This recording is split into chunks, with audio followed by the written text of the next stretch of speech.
কি হয়েছে বাছা? সকাল সকাল এত চেঁচাচ্ছিস কেন? আরে জালটা কোথায় গেল? এই বাড়িতে একটা জিনিসও ঠিক থাকে না। আমি এই বৃদ্ধ বয়সে আর কত দিকের খেয়াল রাখবো বল? সেই সাত সকালে ঘুম থেকে ওঠা, বাসন মাজা, রান্না করা, এই বয়সে কি আর আমার এত কাজ করা সাজে?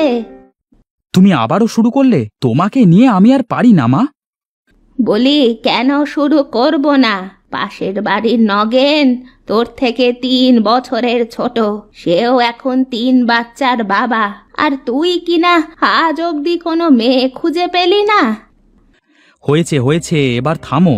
আমি পুকুরে গেলাম, কিছু চিংড়ি মাছ ধরে বাজারে বিক্রি করে আসি। এ কথা বলে রহিম জাল নিয়ে চলে যায়।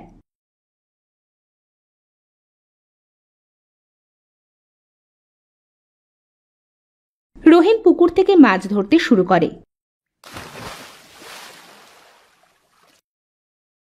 বাহ, কয়টা দিনের চিংড়িগুলো কত বড় হয়ে গেছে। যাই, এগুলো নিয়ে বাজারে যাই।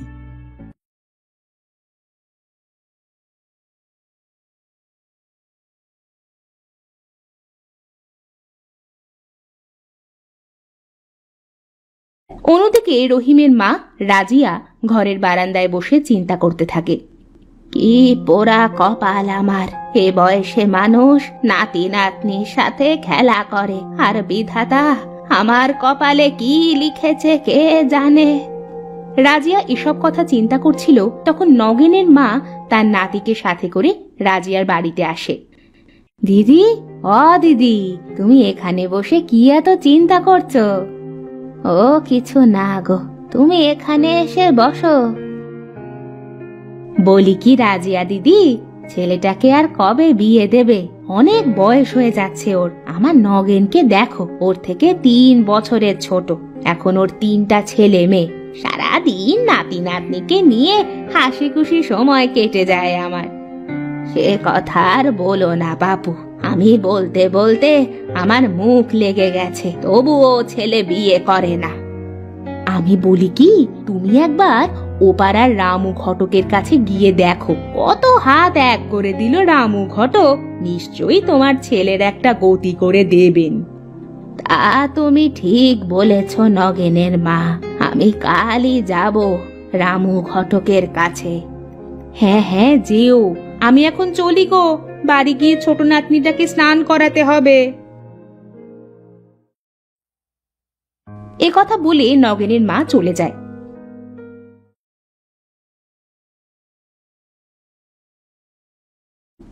মা, মা, ও মা, কোথায় তুমি?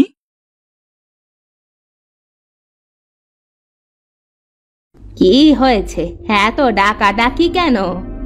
খিদে পেয়েছে মা, খেতে দাও। রান্না করে খেয়ে নে, আর না হয় বিয়ে কর। আমি আর আজ থেকে কোনো কাজ করব না, করতে পারবো না।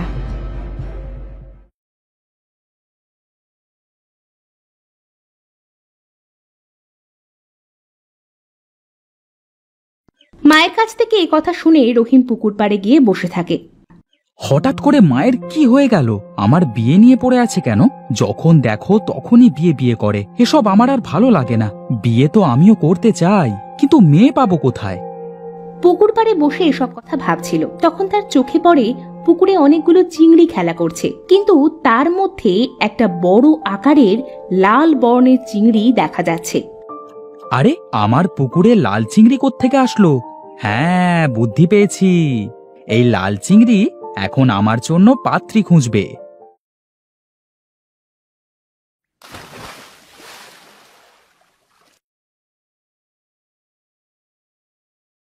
রহিম চিংড়িটাকে ধরে নিয়ে বাড়িতে চলে আসে।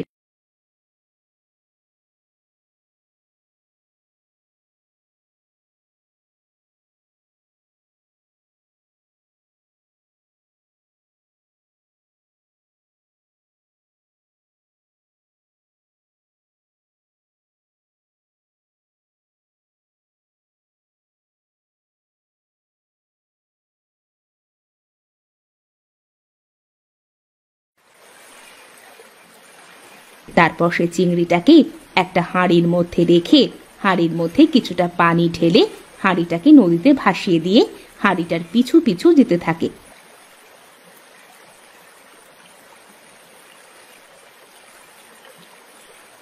না, আমার বুদ্ধিটা মনে হয় আর কাজে লাগবে না। আর কত দূরে যাব? এভাবে বেশ কিছু দূর যাওয়ার পর হাঁড়িটা একটা ঘাটে আটকে যায়। কিছু সময় পরে এক মোড়লের মেয়ে নদীর ঘাটে গোসল করতে আসলে হাঁড়িটা তার চোখে পড়ে। আরে, এটা কি? নদীতে হাঁড়ি কোথা থেকে আসলো? গিয়ে দেখি তো কি আছে হাঁড়িতে।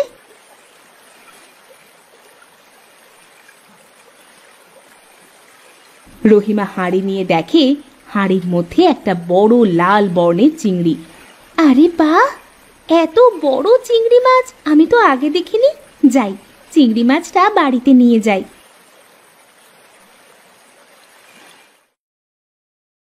রহিম এসব দূর থেকে লুকিয়ে লুকিয়ে দেখছিল। রহিমা মাছটিকে নিয়ে বাড়ি এসে মাছটি রান্না করে খেতে বসে। কিছুক্ষণ পর রহিম আসে মোড়লের বাড়িতে। কে তুমি? এই গ্রামে তো তোমাকে আগে কখনো দেখিনি। এরপর রহিম সব ঘটনা মোড়লকে খুলে বলে। তোর এত বড় স্পর্ধা! তুই বামন হয়ে চাঁদ ধরতে চাস? তোকে তো আমি কঠিন সাজা দেব। এই কথা বলতেই মোড়লের নাকে চিংড়ির সুগন্ধ ভেসে আসে। আরে বাহ, কে এত সুন্দর চিংড়ি রান্না করেছে? গিয়ে দেখতে হচ্ছে তো।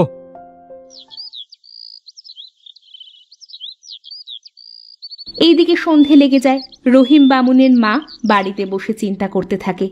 ছেলেটাকে কেনই বা বকতে গেলাম, কি জানি কোথায় গেল ছেলেটা আমার, কোথায় আছে, কি করছে, কিছুই তো বুঝতে পারছি না। অনেক বড় ভুল করে ফেলেছি। তুই ফিরে আয় বাবা, তুই ফিরে আয়।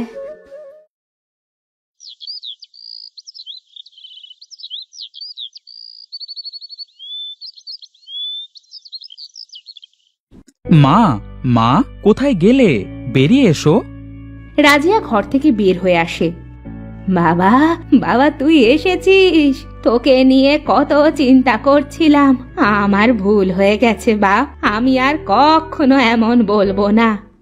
তোমাকে আর বলতে হবে না মা। দেখো, আমি তোমার বৌমাকে নিয়ে এসেছি। তুই বিয়ে করেছিস বাবা? যাক, অবশেষে আমার মনের ইচ্ছা পূর্ণ হলো। আয় আয়, বৌমাকে নিয়ে ঘরে আয়। না মা, আমি ঘরে যাব না। আমি আগে আপনাদের চিংড়ির পুকুর দেখব। সে কি গো বৌমা, আগে ঘরে এসে বিশ্রাম নিয়ে তারপর পুকুর দেখতে যেও। না মা, আমি পুকুরের কাছে গিয়ে চিংড়ি দেখতে যাব। রহিম, যা বাবা, তোর বউকে নিয়ে পুকুর দেখিয়ে নিয়ে আয়।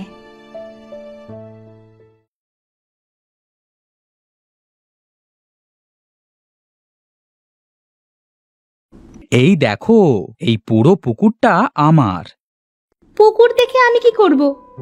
তবে পুকুরে কেন আসতে চাইলে? তোমাদের পুকুর দেখে আমার কাজ নেই। নাও, এখন সময় নষ্ট না করে চট করে পুকুরে নেমে অনেকগুলো চিংড়ি ধরে নিয়ে আসো তো। সে কেমন কথা? মাত্র অনেক দূর থেকে আসলাম। আমি এখন অনেক ক্লান্ত। এখন বাড়িতে চলো, একটু পরে এসে আমি চিংড়ি মাছ নিয়ে যাব। তুমি কি এখনই নামবে নাকি আমাকে জলে নামতে হবে? এ কেমন মেয়ে বিয়ে করে আনলাম আমি? এমন চিংড়ি খেকো মেয়ে আমি আগে কোনোদিন দেখিনি। না না, সে কি? তুমি কেন নামতে যাবে? আমি নামছি। এই বলে রহিম পানিতে নেমে অনেকগুলো চিংড়ি ধরে নিয়ে আসে। এই নাও, দেখো দেখো, আমি কত চিংড়ি এনেছি তোমার জন্য। হ্যাঁ, তুমি পুকুর থেকে গোসল করে আসো, আমি বাড়ি গিয়ে রান্না করতে বসি।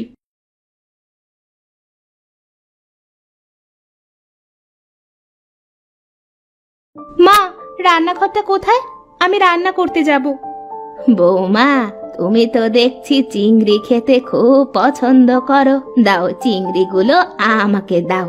তুমি গিয়ে বিশ্রাম করো, আমি এখনই রান্না করে নিয়ে এসে দিচ্ছি। রাজিয়া চলে যায় চিংড়িগুলো রান্না করতে।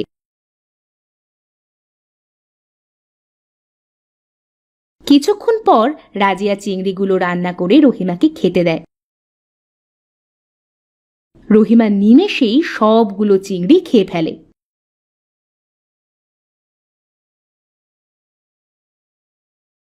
মা, মা, বড্ড খিদে পেয়েছে, আমাকে খেতে দাও।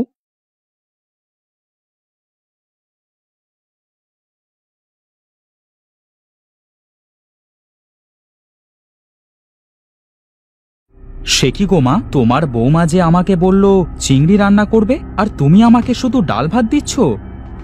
চুপ, আস্তে আস্তে বল, পাশের ঘরে বৌমা আছে, শুনে ফেললে কি মনে করবে? আমি সবগুলো চিংড়ি রান্না করে বৌমাকে খেতে দিয়েছিলাম। মেয়েটা চিংড়ি খেতে বড্ড ভালোবাসে, সবগুলো চিংড়ি খেয়ে নিয়েছে। সে কি, এতগুলো চিংড়ি কি একা খাওয়া যায়? ও মানুষ তো নাকি রাক্ষসী?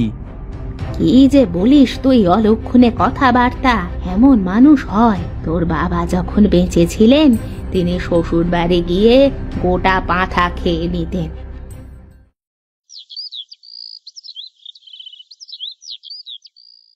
সকালে রহিম ঘুম থেকে উঠে পুকুরে যায়। সে কি, সকালবেলায় পুকুর পাড়ে দাঁড়ালে ঝাঁকে ঝাঁকে চিংড়ি মাছ দেখা যেত, কিন্তু আজ এত কম কম লাগছে কেন মাছগুলো? কেউ কি আমার পুকুর থেকে মাছ চুরি করে নিয়ে যাচ্ছে? ব্যাপারটা দেখতে হচ্ছে তো।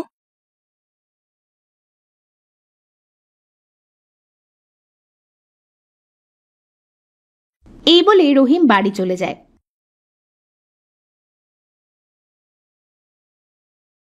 ঘরের তেল নুন সব শেষ হয়ে গেছে, বাজারে গিয়ে সব জিনিসপত্র কিনে নিয়ে আয় বাপ। সে কি মা, এই সেদিন বাজার করলাম, সব এত তাড়াতাড়ি কিভাবে শেষ হয়ে যাচ্ছে?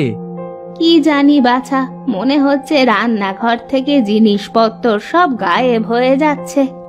পুকুরেও দেখলাম মাছ অনেক কমে গেছে। কি যে হচ্ছে আমাদের সাথে এসব, কে জানে।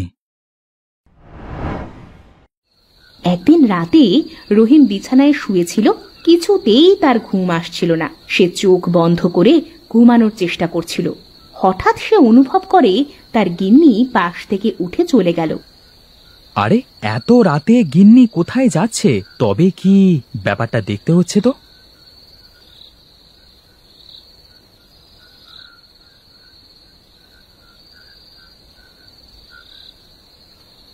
এরপর রহিম লুকিয়ে লুকিয়ে পিছনে পিছনে গিয়ে দেখে তার গিন্নি পুকুর থেকে মাছ ধরে নিয়ে।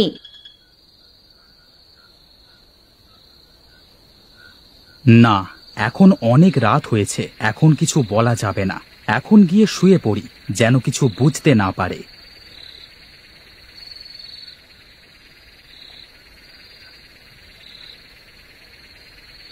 এ কথা বললে রহিম ঘরে গিয়ে শুয়ে পড়ে।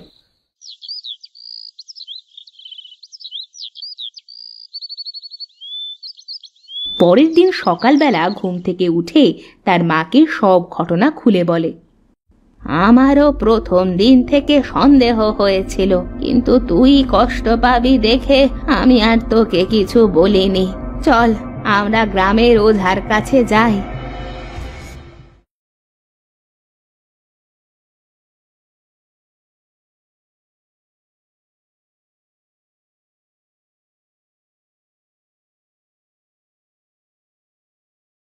এরপর তারা ওঝার কাছে যায়। বল, তোদের কি হয়েছে? তোর বিবি লাল চিংড়ি খাওয়ার কারণে অভিশপ্ত হয়েছে, যে কারণে ও এমন চিংড়ি খেকো হয়ে গেছে। এখন ওকে অভিশাপ মুক্ত করবার কি কোনো উপায় আছে? পুকুরে গিয়ে দেখবি একটা সবুজ রঙের চিংড়ি আছে, সেই চিংড়ি তোর বউকে খাওয়া, দেখবি সব ঠিক হয়ে যাবে।